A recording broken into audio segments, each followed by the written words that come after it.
Hello बच्चों, कैसे हो? आई होप अच्छे ही होगे। बहुत दिनों से आप लोग का रिक्वेस्ट आ रहा था कि सर ऑनलाइन आ जाइए, ऑनलाइन आ जाइए। तो आज फाइनली हम आ चुके हैं ऑनलाइन भी। और आज का हमारा लेक्चर होने वाला है एटम्स एंड मॉलिक्यूल्स। ऑफलाइन में तो आप लोग का प्यार हमेशा मिलता ही रहता है, और मुझे उम्मीद है कि ऑनलाइन में हम लोग स्टार्ट कर रहे हैं, और ऑनलाइन यूट्यूब में आप लोग का प्यार उससे भी ज्यादा कहीं मिलेगा हमें। और इसी उम्मीद के साथ हमने स्टार्ट किया है पढ़ाई का अड्डा, और हम उम्मीद करते हैं कि आपका सपोर्ट हमें मिलता ही रहेगा। तो चलिए शुरू करते हैं। आज जो हमारा ये चैप्टर है एटम्स एंड मॉलिक्यूल्स। दोस्तों, हमने मैटर के बारे में पढ़ा है बहुत पहले। तुम लोग चैप्टर फर्स्ट में ऑलरेडी मैटर के बारे में पढ़ चुके होंगे। तो मैटर मतलब क्या होता है? मैटर मतलब अगर शॉर्ट में बोला जाए ना, तो कुछ भी और सब कुछ, मतलब anything that has mass and occupies space is called matter. और मैटर की बात की जाए तो मैटर के केमिकल कंपोजिशन में मैटर टू टाइप्स के होते हैं। एक होता है प्योर सब्सटेंस और दूसरा होता है मिक्सचर। तो उसी प्योर सब्सटेंस का एक पार्ट होता है एलिमेंट। और अगर बेसिकली हम बात करें ना, तो ये जो एटम है ये एलिमेंट का सबसे छोटा पार्ट है, smallest part of any element. ये तो हुआ सबसे एक ब्रीफ इंट्रोडक्शन एटम के बारे में। लेकिन तुम लोगों को पता है कि जब भी हम कोई चैप्टर स्टार्ट करते हैं, सबसे पहले उस चैप्टर की एक ब्रीफ हिस्ट्री हम पढ़ते हैं कि वो चैप्टर, वो टॉपिक जो है वो कहां से स्टार्ट हुआ। तो अगर एटम के हिस्ट्री की बात करें ना, तो तुम लोगों को पता होगा मैक्सिमम चीजें जो साइंस में आई ना, वो हमारे इंडिया से ही शुरू हुई। तो इस बार भी एटम की शुरुआत जो हुई वो हमारे इंडिया से हुई। इंडिया में एक महर्षि हुआ करते थे, महर्षि कन्नड़।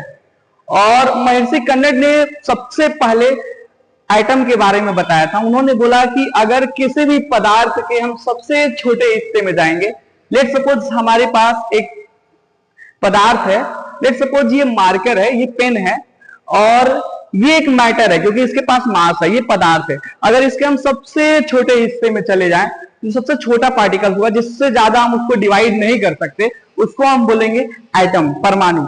ये बोला था महर्षि कन्नड़ ने। लेकिन जैसे कि तुम लोगों को पता ही होगा, हमारे इंडिया में साइंटिस्ट को उतनी वैल्यू नहीं मिलती है। उस टाइम भी महर्षि कन्नड़ कोई साइंटिस्ट नहीं थे, लेकिन उन्होंने बहुत बड़ी बात बोली थी। तो वहां से शुरुआत हुई थी एटम की। और उसके बाद में देखो, इसका ग्राफ है हमारे पास। सबसे पहले इंडियन फिलोसफर जो थे महर्षि कन्नड़ ने इसके बारे में बताया था, एटम के बारे में। महर्षि Kannada postulated that on dividing matter the smallest particles will be obtained. He named these particles परमाणु। उन्होंने परमाणु बोला था, है ना। लेकिन ये बात पूरे वर्ल्ड को पता नहीं चल पाई थी। आज हमें पता है ये बात कि महर्षि कन्नड़ ने एटम के बारे में बताया था। लेकिन उस टाइम पर महर्षि कन्नड़ की बात पूरे वर्ल्ड में नहीं कोई जान पाया था, क्योंकि उनकी बात इंडिया में ही रह गई थी। बाद में एनसीईआरटी जब पब्लिकेशन हुई, जब एनसीईआरटी की टीम बनी, तो उसने अपने बुक में ये बात लिखी कि जो एटम है उसके बारे में इंडिया में पहले से ही एक महर्षि ने पहले से इसके बारे में अपना ओपिनियन रखा था, है ना। उसके बाद से हम लोग को क्या बताया जाता है साइंस के अकॉर्डिंग, क्या पब्लिश हुआ? पब्लिश ये हुआ कि डेमोक्रिटस थे, एक ग्रीक फिलोसफर थे। उन्होंने बोला था कि एटम जो वर्ड होता है, एटमॉस से उन्होंने एटम लाया था। और बोले थे कि जो एटम होता है उसका मतलब ऐसी चीज जिसको हम डिवाइड न कर सके, जो अनकटेबल हो, जो अनडिविजिबल हो, उसको उन्होंने नाम दिया एटम। और एटम भी नहीं नाम दिया था, उन्होंने एटमॉस लिखा था, एटमॉस। और बाद में उससे इंप्रेस होकर डाल्टन ने उसके ऊपर अपनी पूरी थ्योरी लिखी। लेकिन एट द स्टार्टिंग ये शुरू हुई थी हमारे कंट्री से, महर्षि कन्नड़। और बाद में ये कात्यायन आए थे, जिन्होंने बोला कि ये जो पार्टिकल्स हैं वो कंबाइन फॉर्म में एग्जिस्ट करते हैं, मतलब मॉलिक्यूल के फॉर्म में एग्जिस्ट करते हैं, जो हम आगे पढ़ने वाले हैं। ठीक है, तो सबसे पहले स्टार्ट हुआ था इंडिया से, महर्षि कन्नड़ ने बोला था। बाद में ग्रीक फिलोसफर जो थे, जिनका नाम था डेमोक्रिटस, उन्होंने इसके बारे में बोला था कि एटमोस शब्द जिसका मतलब होता है अनकटेबल या फिर इनडिविजिबल, है ना। और उसके बाद से फिर डाल्टन ने इसके ऊपर अपनी पूरी की पूरी एक थ्योरी दे दी थी, जिसको हम बोलते हैं डाल्टन एटॉमिक थ्योरी, है ना। और पुराने जमाने के तुम लोग नाम भी देखोगे ना गाइस, तो नाम जो थे वो कैसे कैसे नाम में भी इवोल्यूशन हुआ, कितने प्यारे प्यारे नाम हुआ करते थे। डेमोक्रिटस, है ना, महर्षि कन्नड़, और ये धीरे धीरे धीरे धीरे इवोल्यूशन हुआ, तो इंडिया में नाम बने चंद्र प्रकाश, बाबू गोपाल दास, है ना। आज के नाम अगर तुम लोग देखो ना, कितने क्यूट क्यूट नाम होते हैं ना। पुराने जमाने के नाम भी देखो कितने अजीब होते थे। और ऐसे ही होता था ग्रीक में भी, जॉन डेल्टन, डेमोक्रेटस, देखो कैसे नाम हुआ करते थे। ठीक है, फिर नाम पर तो हम बाद में जाएंगे, पहले आते हैं एटम्स एंड मॉलिक्यूल के बेसिक स्ट्रक्चर पर। तो अगर हम सिस्टमेटिक तरीके से देखें तो सबसे पहले महर्षि कन्नड़ ने बोला था एटम के बारे में। हालांकि उन्होंने उनका नाम एटम नहीं रखा था, उन्होंने इसको परमाणु वर्ड बोला था। ठीक है, और उसके बाद से इंडिया के ही एक महर्षि थे, फिलोसफर भी बोल सकते हैं आप, जिनका नाम था कात्यायन। इन्होंने बोला था कि वो जो सबसे छोटे पार्टिकल्स होते हैं ना, वो कभी अकेले नहीं होते, वो कंबाइंड फॉर्म में होते हैं, मतलब इंडिपेंडेंटली एग्जिस्ट नहीं करते। कहीं ऐसा नहीं होगा यहाँ पे दिखता हुआ एक एटम हमें मिल जाए, है ना, या फिर कोई एटम पानी में तैर रहा है, ऐसा नहीं होगा। वो हमेशा कंबाइंड फॉर्म में होंगे, ये कात्यायन ने बोला था। ठीक है, उसके बाद से डेमोक्रिटस आया। डेमोक्रिटस ने बोला कि एक वर्ड उन्होंने दिया एटमॉस, ये ग्रीक वर्ड है और इसका मतलब होता है अनकटेबल, मतलब जिसको डिवाइड न किया जा सके, जिसको कट न किया जा सके, आप बोल सकते हो इंडिविजुअल। ठीक है, तो और इस डेमोक्रिटस से इंफ्लुएंस होकर, इससे प्रभावित होकर डाल्टन ने अपनी एक एटॉमिक थ्योरी दी थी। ठीक है, जिसको डाल्टन एटॉमिक थ्योरी के नाम से हम जानते हैं, उसको भी हम आगे पढ़ेंगे। लेकिन ये कैसे एटम के हिस्ट्री में इवोल्यूशन हुआ, कैसे एक परमाणु वर्ड जो एक इंडियन महर्षि ने बोला था वहां से, और आज हम एटम के बारे में इतना डिटेल में एक एक थ्योरी पढ़ते हैं, वहां तक कैसे ये इसका डेवलपमेंट हुआ, ये हमने देखा। ठीक है, इसके बाद जब भी कोई एटम आपस में कंबाइन होते हैं, जब भी उनके बीच में केमिकल रिएक्शन होता है, तो उस केमिकल कॉम्बिनेशन के लिए दो लॉ बनाए गए, है ना। उस लॉ को बोला जाता है लॉ ऑफ केमिकल कॉम्बिनेशन। और लॉ ऑफ केमिकल कॉम्बिनेशन में दो लॉ आते हैं, एक law of conservation of mass और दूसरा आता है लॉ ऑफ कांस्टेंट प्रोपोर्शन। ठीक है,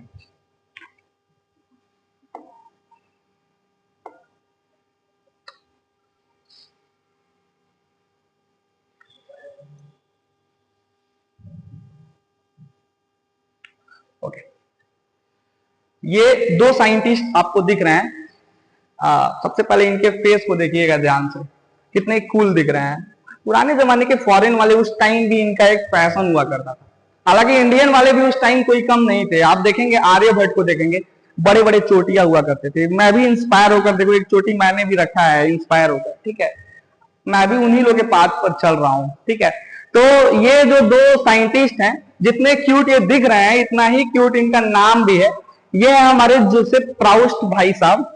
ठीक है, और ये है एंटोइन लेवोसियर जी है, और ये जोसेफ प्राउस्ट भाई साहब है। ठीक है, तो एंटोइन लेवोसियर ने बेसिकली बताया था law of conservation of mass, है ना।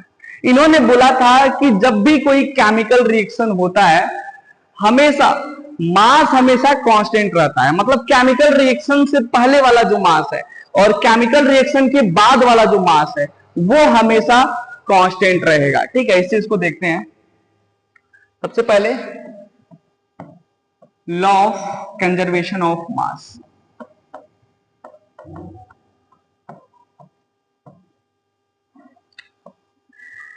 ठीक है,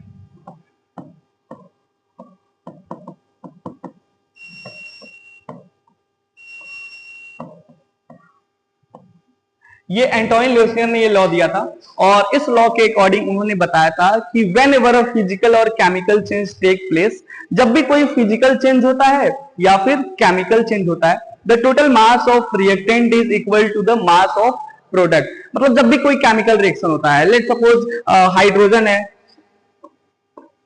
ऑक्सीजन है, ये दोनों कंबाइन हुए और कंबाइन होकर ये बनाए H2।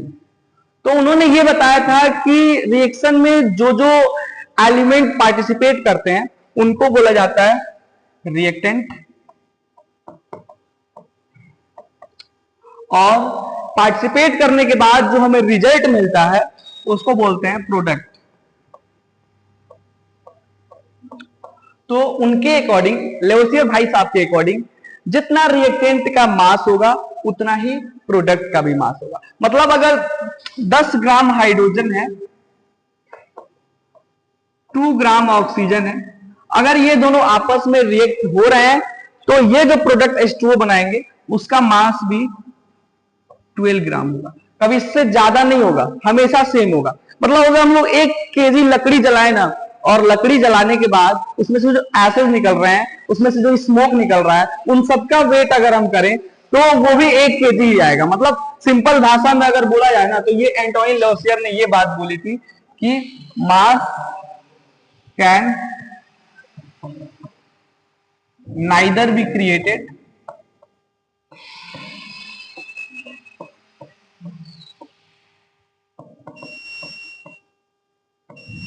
Nor be destroyed. मतलब मास कभी क्रिएट नहीं होता है और मास को कभी डिस्ट्रॉय भी नहीं कर सकते। हालांकि इस तरह अगर हम देखें ना तो ये पूरी यूनिवर्स में जितने भी मासेज हैं सारे मैटर हैं, और अगर जब से ये यूनिवर्स बना ना तब से ये सारे मासेज जो है वो कांस्टेंट है। क्योंकि आदमी का अगर कोई आदमी मर भी जाता है ना तो वो भी मैटर ही बन जाता है। जीवन का परम सत्य यही है कि हम मैटर बन के इस दुनिया में आए हैं और मैटर बन के ही इस दुनिया से खत्म हो जाएंगे। मतलब हम मास बन के आए हैं और मास बनकर दुनिया से चले जाएंगे। मैं हमेशा तुम लोग कुछ हर एक चैप्टर में कुछ ना कुछ स्पेशल चीज बताता हूं, तो इसका स्पेशल ये है ना कि हम यहाँ पर हम बर्थ लिए हैं तो मैटर बन के लिए हैं, और जब हमारी लाइफ खत्म हो जाएगी फिर भी हम मैटर ही रहेंगे, है ना। तो मास कभी खत्म नहीं होता, बस मास can neither be created nor be destroyed. हाँ, वो अलग अलग फॉर्म में चेंज हो सकता है। मास के या मैटर के बहुत सारे स्टेट हो सकते हैं, सॉलिड हो सकता है, लिक्विड हो सकता है, गैस हो सकता है। हमने फिजिकल बेसिस पर वो पढ़ा था कि फिजिकल बेसिस पर मेनली 3 स्टेट होते हैं। तो मास अपना स्टेट चेंज कर सकता है, मैटर अपना स्टेट चेंज कर सकता है, लेकिन कभी वो डिस्ट्रॉय नहीं होता। और ये बात सिर्फ केमिकल रिएक्शन के लिए नहीं है, ये बात फिजिकल चेंज के लिए भी है, जो एंटोनी लवसियर ने बताया था कि लेट सपोज अगर हम दूध से दही बना रहे हैं या फिर हम पानी से आइस बना रहे हैं, वाटर से आइस, तो अगर हम 1 केजी क्वांटिटी का पानी लेते हैं तो उससे जो आइस बनेगा उसका भी मास 1 केजी ही होगा, वो चेंज नहीं होगा। ये एंटोनी लवसियर ने बताया था, ठीक है। ये लॉ ऑफ केमिकल कॉम्बिनेशन का फर्स्ट लॉ है, ठीक है। इसके बाद जोसेफ प्राउस्ट आते हैं। जोसेफ प्राउस्ट ने एक दूसरा लॉ दिया और उस लॉ का नाम है law of constant proportion. Law of constant proportion, इसमें जोसेफ प्राउस्ट ये बोलते हैं कि कोई सा भी बॉन्डिंग हुआ हो, कोई सा भी फॉर्मूला बना हो, है ना। लेट सपोज कोई सा भी कंपाउंड की अगर हम बात करें, लेट सपोज वाटर है, CO2 है, H2SO4 है, HNO3 है, CO है, कार्बन मोनोऑक्साइड है, कोई से भी अगर हम कंपाउंड की बात करें तो जो मास होता है, जो अलग अलग एलिमेंट जो होते हैं वो पार्टिसिपेट करके कंपाउंड बनाते हैं, और उस कंपाउंड में जितने भी एलिमेंट प्रेजेंट होते हैं सबका जो मास होता है उसका रेशियो हमेशा कांस्टेंट होता है। मतलब अगर H2O है तो H2O बेसिकली 2 एलिमेंट से मिलकर बना है, एक हाइड्रोजन और दूसरा ऑक्सीजन, है ना। इन 2 एलिमेंट से मिलकर H2O बना है, ठीक है। तो इसमें हाइड्रोजन और जो ऑक्सीजन का मास होगा वो हमेशा कांस्टेंट रहने वाला है। मतलब इनका जो मास का रेशियो होता है जनरली वो 1:8 होता है।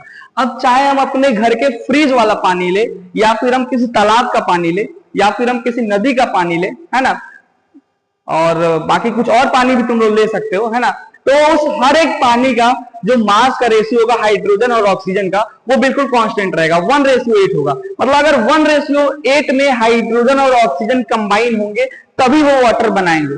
अगर 1:8 में कंबाइन नहीं होते हैं तो वाटर फॉर्म नहीं होगा। या फिर CO2 है तो CO2 में कार्बन और ऑक्सीजन के कंबाइन होने का एक फिक्स रेशियो है और वो हमेशा कांस्टेंट रहता है। अगर उस फिक्स रेशियो में कार्बन और ऑक्सीजन कंबाइन होंगे तभी वो कार्बन डाइऑक्साइड बनेगा, अगर नहीं होंगे तो कार्बन डाइऑक्साइड नहीं बनेगा। ऐसे ही H2SO4 है, तो इसमें जो हाइड्रोजन है, जो सल्फर है, ऑक्सीजन है, ये तीनों एक फिक्स अमाउंट में कंबाइन हुए हैं, ठीक है। फिक्स अमाउंट में कंबाइन होकर ही ये H2SO4 बनाया। अगर वो उस रेशियो में कंबाइन नहीं होंगे तो फिर H2SO4 नहीं बनेगा। तो जोसेफ प्राउस्ट भाई साहब ने यही बात बताई थी कि जब भी कोई कंपाउंड बनता है उस कंपाउंड में जो एलिमेंट के मास का रेशियो होता है वो हमेशा फिक्स होता है या फिर कांस्टेंट होता है, ठीक है। तो अब तक हमने क्या पढ़ा है? अब तक हमने पढ़ा कि एटम की शुरुआत कैसे हुई। हमने देखा कि कन्नड़ ने सबसे पहले एटम के बारे में बताया था, उसके बाद से डेमोक्रिटस, फिर डाल्टन ने बताया, है ना। और उसके बाद एटम कैसे कंबाइन होते हैं, इसके लिए दो लॉ बनाए गए, एक law of conservation of mass और दूसरा लॉ ऑफ कांस्टेंट प्रोपोर्शन, ठीक है। और इन सभी से इंस्पायर होकर जो डाल्टन थे, उन्होंने अपनी एक डाल्टन एटॉमिक थ्योरी बताई एटम के बारे में। एटम के ऊपर पूरी की पूरी उन्होंने एक थ्योरी लिख दी और जिसको बोलते हैं डाल्टन एटॉमिक थ्योरी। तो चलो देखते हैं उसको। ये हमारे जॉन डाल्टन भाई साहब हैं और ये जब कभी 12 साल के थे ना, तभी से टीचिंग स्टार्ट कर दिया। इनका पैशन था टीचिंग, है ना। और इनका पैशन सिर्फ टीचिंग करना नहीं था, इनका पैशन था प्रिंसिपल को रिप्लेस करना। 12 साल के एज में इन्होंने टीचिंग ज्वाइन किया और टीचिंग ज्वाइन करते करते इतनी ज्यादा पॉपुलैरिटी इन्होंने गेन कर लिया कि इन्होंने प्रिंसिपल को रिप्लेस कर दिया। ये क्लास में पढ़ाने जाते थे जब ये 12 साल के थे। सोचो उस टाइम एज क्या हो, 12 साल में जब तुम लोग सपने में यूरिनेशन पास करते रहते हो और रियल लाइफ में हो जाता है, उस टाइम एज की बात है। डाल्टन बच्चों के साथ एक्सपेरिमेंट किया करते थे, ठीक है। और उस एक्सपेरिमेंट में बच्चों को बहुत मजा आता था, ठीक है। और बच्चे कहीं ना कहीं इतने ज्यादा इनसे अटैच हो गए कि बाद में इन्होंने प्रिंसिपल की पोजीशन अटेंड कर ली सिर्फ 5 इयर्स में, ठीक है। डाल्टन की बात करें तो George Dalton was born in a poor weaver family in 1766 in England और इन्होंने टीचर्स अपने लाइफ की शुरुआत की थी, है ना। और 7 साल में ये स्कूल प्रिंसिपल बन गए, ठीक है। और स्कूल प्रिंसिपल बनने के बाद इन्होंने डेमोक्रिटस को पढ़ा जो उस टाइम एटमोस वर्ड दिए थे। और बाद में उन्होंने जोसेफ प्राउस्ट को पढ़ा, एंटोइन लेवसियर को पढ़ा और इन तीनों को एनालिसिस करने के बाद इन्होंने अपनी एक थ्योरी निकाली जिसको बोला जाता है डाल्टन एटॉमिक थ्योरी। तो अपने थ्योरी में इन्होंने बताया, सबसे पहले क्या बताया कि किसी भी एलिमेंट का जो सबसे छोटा पार्ट होता है उसको इन्होंने बोला एटम, ठीक है। फिर उन्होंने बताया कि अगर कोई एलिमेंट है वो मिलियंस ऑफ एटम से मिलकर बना हुआ है, ठीक है। जैसे हमारा ये स्टूडियो है, इसमें जो वॉल है उसमें कैल्शियम है ना, तो वो कैल्शियम जो है वो मिलियंस ऑफ एटम से मिलकर बना हुआ है और वो सारे एटम का जो मास होगा वो बिल्कुल आइडेंटिकल होगा। मतलब सेम एलिमेंट के जितने एटम होंगे, अगर एक एलिमेंट में 100 एटम है, 200 एटम है, 300 एटम है या मिलियन एटम है, तो उन सारे एटम का मास बिल्कुल सेम रहने वाला है। ये बात बताया था डाल्टन ने, ठीक है। फिर उन्होंने बताया कि एटम को हम डिवाइड नहीं कर सकते, एटम्स आर इंडिविजुअल, ठीक है। उसके बाद उन्होंने थर्ड अपना स्टेटमेंट दिया था कि जितने भी एटम होते हैं अगर वो अलग अलग एलिमेंट के एटम है, मतलब कोई कैल्शियम का एटम है, कोई फास्फोरस का एटम है, कोई आयरन का एटम है, तो ये डिफरेंट डिफरेंट एलिमेंट के जितने एटम्स हैं उनका मास भी बिल्कुल डिफरेंट होने वाला है, ठीक है। एक बार रीड करते हैं। Items of different element have different masses and chemical properties, उनकी प्रॉपर्टीज भी अलग होगी। Items of given element have identical mass, मतलब अगर सेम एलिमेंट है तो उसके जितने भी एटम होंगे उनके आइडेंटिकल मास होंगे, ठीक है। और उसके बाद उन्होंने बताया था कि atoms combine in the ratio of small whole number, whole number के रेशियो में एटम्स कंबाइन होते हैं कोई कंपाउंड को फॉर्म करने के लिए, ठीक है। और उसके बाद उन्होंने बताया था कि जितने भी मैटर है वो made up of tiny particles, atom जिनको जो केमिकल रिएक्शन में पार्टिसिपेट करते हैं। ये पूरा डाल्टन का एटॉमिक थ्योरी था और डाल्टन ने 3 लोगों से इंस्पायर होकर अपनी थ्योरी दिया था। एनसीईआरटी में एक क्वेश्चन इससे रिलेटेड हैवी है कि who inspired Dalton to give the atomic theory. Atomic theory देने के लिए डाल्टन किससे मोटिवेट हुए थे, किससे इंस्पायर हुए थे? तो वो 3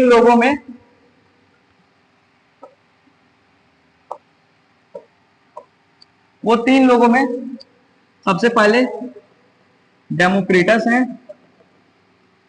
फिर लेवोसियर हैं और फिर जोसेफ प्राउस्ट हैं। ये 3 लोगों से डाल्टन बेसिकली इंस्पायर थे और ये रही उनकी पूरी थ्योरी। उन्होंने बेसिकली ये बताया था कि मैटर छोटे छोटे पार्टिकल से मिलकर बने एटम होते हैं जिनको डिवाइड नहीं किया जा सकता और अगर सेम एलिमेंट के जितने अलग अलग एटम है सबका मास बिल्कुल सेम होगा और अगर डिफरेंट एलिमेंट के एटम्स हैं तो उनका मास अलग होगा, है ना। और एटम्स जो होते हैं वो केमिकल रिएक्शन में पार्टिसिपेट करते हैं, ठीक है। ये बात वो बताकर बहुत खुश थे कि उन्होंने डाल्टन एटॉमिक थ्योरी दे दिया था, ठीक है। लेकिन उसमें बहुत सारी गलतियां थी, बहुत सारे मिस्टेक थे उनको, ठीक है। उनके बहुत सारे ड्रॉबैक भी निकले, जिसको हम पढ़ेंगे डाल्टन के ड्रॉबैक क्या क्या है। डाल्टन ने बताया था कि एटम जो होता है वो इंडिविजुअल होता है, ठीक है। लेकिन बाद में बात ये पता चलती है कि एटम जो है उसको फर्दर डिवाइड किया जा सकता है। एटम के 3 सब एटॉमिक पार्टिकल्स होते हैं। एक होता है इलेक्ट्रॉन, एटम के 3 सब एटॉमिक पार्टिकल भी होते हैं।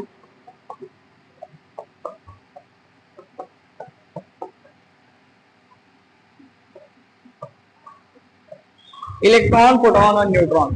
तो ये बात डाल्टन एक्सप्लेन नहीं कर पाए थे, तो ये रहा उनका फर्स्ट ड्रॉबैक, ठीक है। उसके बाद डाल्टन ने बताया था कि atoms of the same element are not always identical.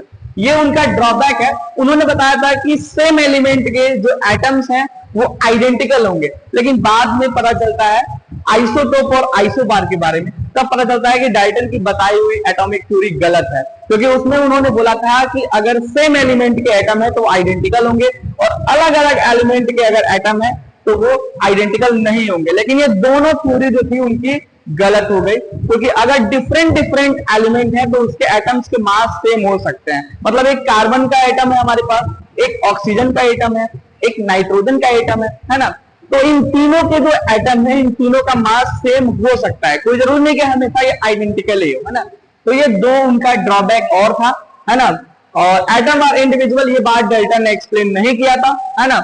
और उसके बाद से जो डाल्टन थे, theory failed to explain the nature of chemical bonding and nuclear reaction of radio atoms के रेडियो रिएक्टिविटी के बारे में, या फिर उनकी केमिकल बॉन्डिंग कैसी होगी इस बारे में वो एक्सप्लेन नहीं कर पाए थे। वो था उनका सबसे बड़ा फेल्योर डाल्टन का, ठीक है। लेकिन फिर भी उन्होंने फर्स्ट टाइम एटम के बारे में थ्योरी दिया था, तो उसी लिए हम आज भी उनको याद करते हैं। एंड बिलीव मी दोस्तों, डाल्टन कहीं गए नहीं है, आज भी वो हमारे आसपास हैं, ठीक है।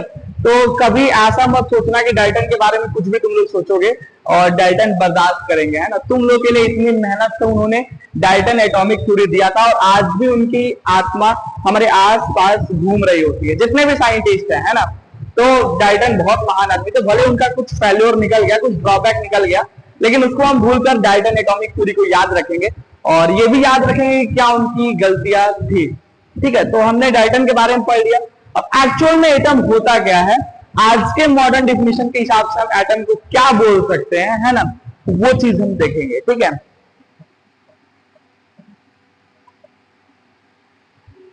अगर आज के मॉडर्न डिफिनेशन की बात की जाए तो एटम का डिफिनेशन होता है, atom is the smallest particle of element that may or may not be exist independently and participate in the chemical reaction।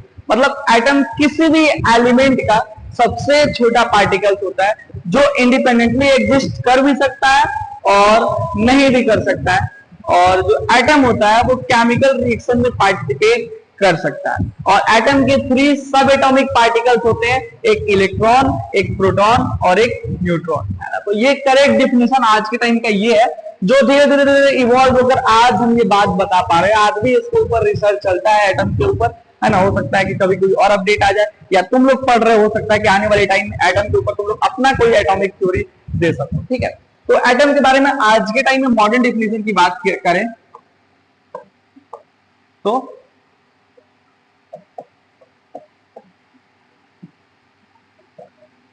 atom are the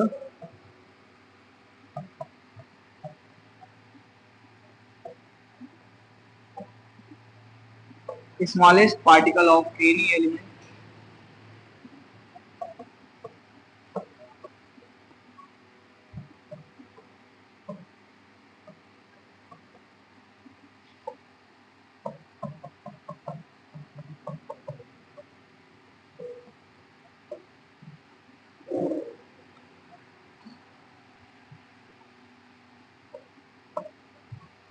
ये इंडिपेंडेंटली का क्या मतलब है यहां पर ये हम देखेंगे। और इसके अलावा एटम के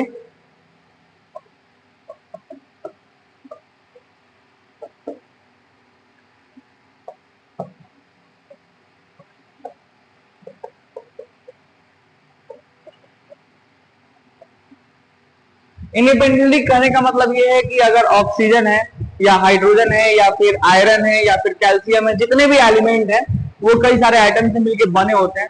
अब उनका जो एक एटम है वो इंडिपेंडेंट फॉर्म में हमारे एटमॉस्फेयर में प्रेजेंट रहता है कि नहीं, इसको हम बोलते हैं इंडिपेंडेंट। मतलब वो अकेले रहेगा या फिर कंबाइन फॉर्म में रहेगा। जनरली तो एटम कंबाइन होकर एलिमेंट बनाते हैं, तो क्या वो एलिमेंट के फॉर्म में होगा या फिर अपने सिंगल एटम के फॉर्म में होगा? तो अगर वो सिंगल अपने एटम के फॉर्म में तो उसको बोलते हैं इंडिपेंडेंट फॉर्म।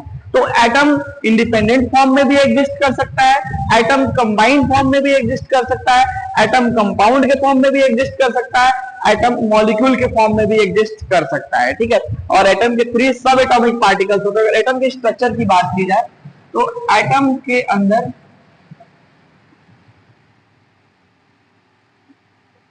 मतलब सोचो किसी एलिमेंट के सबसे छोटा पार्ट है एटम, और उस एटम के अंदर के स्ट्रक्चर की बात करें, स्ट्रक्चर ऑफ एटम, तो एटम के सेंटर में होता है न्यूक्लियस,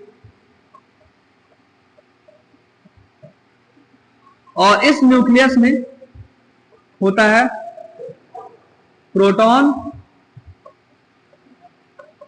और न्यूट्रॉन। 3 सब एटॉमिक पार्टिकल होते हैं, प्रोटॉन, न्यूट्रॉन और इलेक्ट्रॉन। प्रोटॉन और न्यूट्रॉन उसके न्यूक्लियस में होते हैं और इलेक्ट्रॉन एटम के चारों तरफ चक्कर लगाते हैं, एक फिक्स ऑर्बिट में चक्कर लगाते हैं, और जिस ऑर्बिट में चक्कर लगाते हैं उनको हम बोलते हैं सेल। ये हमारे इलेक्ट्रॉन है। ठीक है, तो ये एक एटम का स्ट्रक्चर है। आज के टाइम के हिसाब से हम एटम का डिफिनेशन बता सकते हैं कि atom is the smallest particle of any element that may or may not be exist independently but participate in the chemical reaction. It has 3 subatomic particles, electron, proton and neutron. Proton और neutron उसके nucleus में होते हैं और electron चारों तरफ चक्कर लगाते हैं। इलेक्ट्रॉन के ऊपर नेगेटिव चार्ज एंड प्रोटॉन के ऊपर पॉजिटिव चार्ज, न्यूट्रॉन के ऊपर कोई चार्ज नहीं होता है। ठीक है, ये था एटम का एक ओवरव्यू, कैसा स्ट्रक्चर इनका होता है और आज के टाइम के हिसाब से क्या एटम के बारे में हमें जानना चाहिए। ठीक है,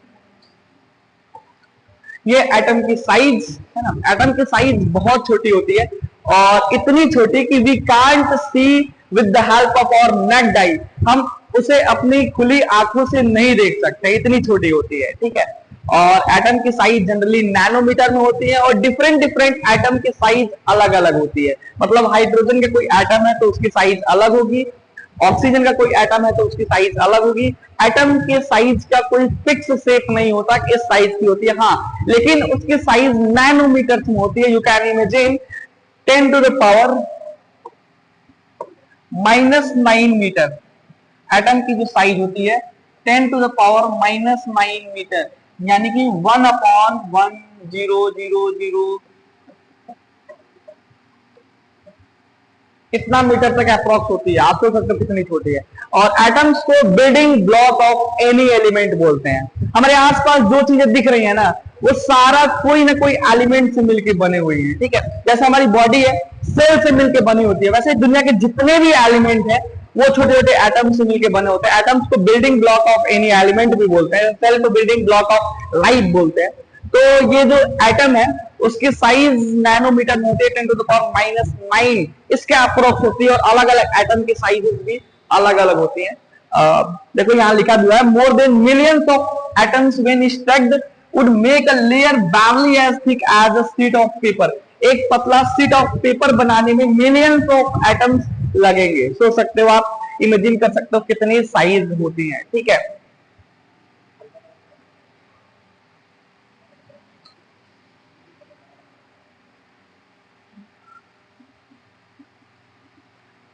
इसके बाद से अगर एलिमेंट की बात की जाए तो जॉर्ज डेल्टन ने फर्स्ट टाइम एलिमेंट को आइडेंटिफाई करने के लिए अलग अलग एलिमेंट का कोई सिंबल बनाया था। ठीक है, जैसे हाइड्रोजन का सिंबल ऐसे था, ये कार्बन का सिंबल है, ये ऑक्सीजन का सिंबल है, ये फास्फोरस का सिंबल है ना, ये कॉपर का सिंबल है, ये लीड का सिंबल है।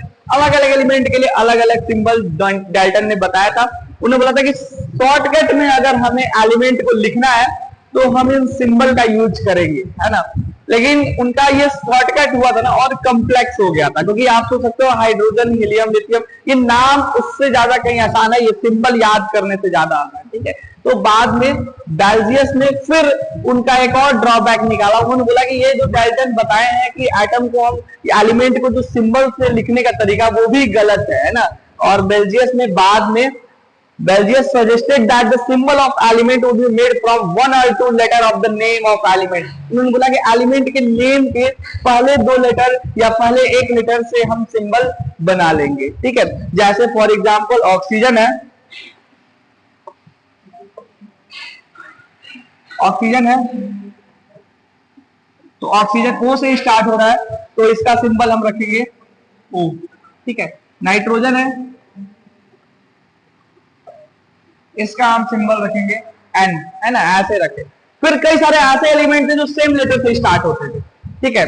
जैसे सोडियम है, सल्फर है, दोनों S से स्टार्ट हो रहे हैं। तो वैसे केस में उन्होंने बताया बेल्जियस ने कि उस सेम एलिमेंट का हम ग्रीक या लैटिन वर्ड में कुछ और बोलते होंगे तो उस लेटर के हिसाब से हम उसका नेमिंग कर देंगे, ठीक है। जैसे सोडियम है तो सोडियम Na से स्टार्ट होता है ना। जैसे पोटेशियम है तो पोटेशियम का जो ग्रीक वर्ड होता है कैलियम होता है, ठीक है। तो कैलियम से वहां से के लिया गया और के से उसका सिंबल बना दिया गया। तो अलग अलग एलिमेंट का अलग अलग सिंबल बनाया गया, सिंपल सी बात है, ताकि उसको आइडेंटिफाई करने में, उसको लिखने में इजी हो जब भी वो केमिकल रिएक्शन में पार्टिसिपेट करते हो। तो ये बात भी डाल्टन ने ही शुरुआत की थी केमिकल सिंबल का, लेकिन बाद में ये भी उनका ड्रॉबैक निकल गया और बाद में बेल्जियस ने उनको सुधारा chemical symbol first letter of the name provide करके, ठीक है।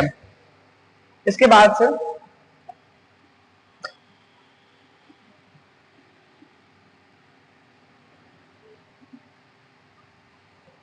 IUPAC, ठीक है, ये केमिस्ट्री की एक कमेटी है, ठीक है। इसका फुल फॉर्म है International Union of Pure and Applied chemistry. Chemistry में जो भी रिसर्च होते रहते हैं साइंस के फील्ड में, साइंस में भी केमिस्ट्री के फील्ड में, तो उस रिसर्च में एक इंटरनेशनल यूनियन बनाया गया, इंटरनेशनल कमेटी बनाया गया कि कौन से रिसर्च को सही मानना है, कौन से रिसर्च को पब्लिश कराना है और उसका प्रॉपर वेरिफिकेशन होता है। और जो भी rules and regulation, guidelines, theory, जो भी ऑथेंटिक जानकारी है ये IUPAC प्रोवाइड करता है, ठीक है। International Union of Pure and Applied Chemistry international scientific organisation है जो अप्रूव करता है एलिमेंट करने में। आज भी ना कई सारे एलिमेंट पर रिसर्च चलते रहते हैं। पहले ये जो पीरियोडिक टेबल तुम लोग बड़ा देखते हो ना, ये इतने एलिमेंट्स नोन नहीं थे, इसके ऊपर रिसर्च चलता था, बाद में इनको अप्रूव किया गया। तो कोई भी एलिमेंट नया अप्रूव किया जाता है तो इसी ऑर्गेनाइजेशन के द्वारा अप्रूव किया जाता है, या फिर कोई थ्योरी हो जिसको वेरीफाई किया जाता है तो वो भी एक कमेटी डिसाइड करती है, ठीक है। तो उसी से अप्रूव होकर ये लेटर्स बन के आए थे, सिंबल्स बन के आए थे। हाइड्रोजन का सिंबल H हो गया, है ना, कोबाल्ट का सिंबल CO हो गया, अल्युमिनियम का सिंबल Al हो गया। तो ये IUPAC से बनकर ही आए थे, ठीक है। अब आयरन है तो आयरन का सिंबल F ही रखा गया, लेकिन क्यों रखा गया, तो इसका लैटिन नेम फेरम होता है ना। सोडियम है, सोडियम का नाइट्रियम होता है, तो वहां से ये सिंबल लाए गए थे, ठीक है।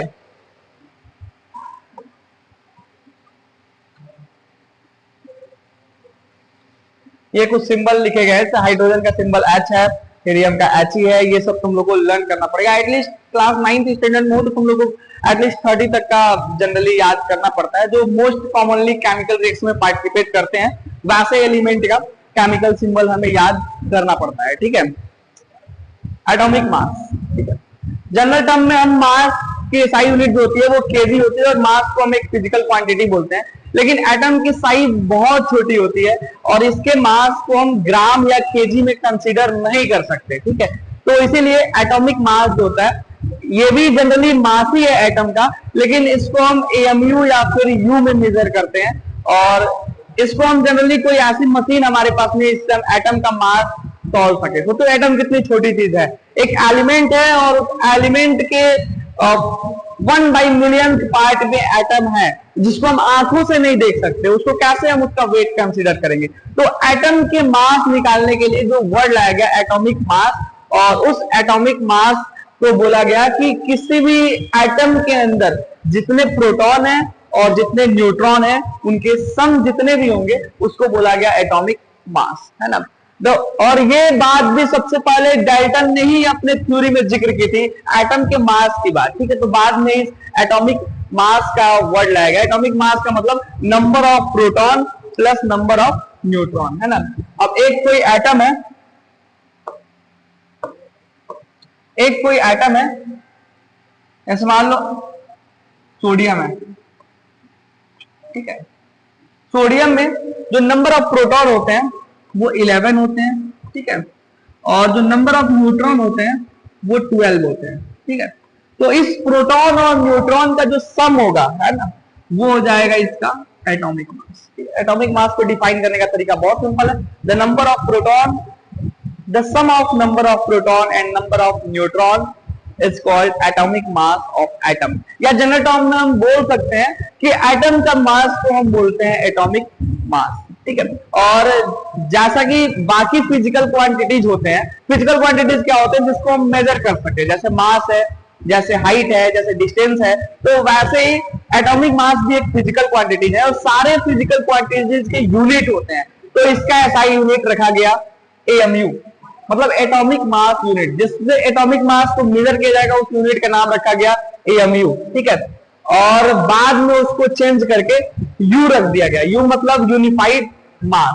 और 1 एटॉमिक मास यूनिट किसके इक्वल होता है, तो 1 एएमयू जो होता है वो इक्वल होता है 1/12 part of C12 atom. C12 carbon का एक आइसोटोप है ना, और उसके 1/12 पार्ट, है ना, उसके 1/12 पार्ट का जो मास होता है वो इक्वल होता है 1 एएमयू के, ठीक है। बाद में इसी एएमयू का नाम चेंज करके रख दिया गया यू, यू मतलब यूनिफाइड मास।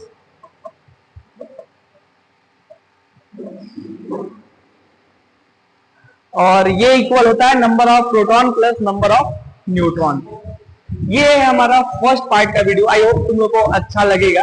और ये तो जस्ट हम लोग स्टार्ट किए हैं पढ़ाई का अड्डा, आगे तुम लोग को हर एक टॉपिक से रिलेटेड वीडियो मिलेंगे। हमारे साथ और भी टीचर है, अरविंद सर हैं, मंजा सर हैं, हमारे शैलेश सर हैं, तो चैनल से जुड़े रहिए। और अभी तो जस्ट हमने स्टार्ट किया है, अभी तो पूरी मंजिल बाकी है। तो मिलेंगे नेक्स्ट पार्ट में, तब तक के लिए बाय बाय।